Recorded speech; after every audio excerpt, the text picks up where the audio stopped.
દર્શક મિત્રો, આપ જોઈ રહ્યા છો એને ન્યૂઝ ઉછેરકર અર્પિતા પટેલ। હવે જોઈએ અગત્યના સમાચાર। દાંતા તાલુકાના ધેડા, વશી અને શિયાવાડા ગામે બૂથ મથક પર બહારના જિલ્લાના ચૌધરી સમાજના યુવાનો ગાડીમાં નકલી પોલીસની પ્લેટ લગાવી મતદારોને ધમકાવી ભાજપ તરફી વોટ કરવા મજબૂર કરે છે તો એમની સામે કાર્યવાહી કરવા વિનંતી।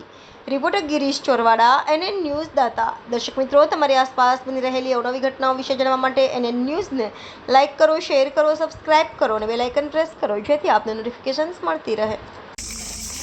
ચાલો આજે આ ધરેડા પ્રાથમિક શાળામાં મતદાન મથકમાં મુલાકાત લેતા જે આ CRPF પોલીસની ખોટી રીતે પ્લેટો લગાવી અને આ ચૌધરી સમાજના યુવાનો એ લોકોને દબાવવા માટેના રોપ કરવા માટેના પ્રયત્નો કરી રહ્યા છે ચાલુ મતદાને।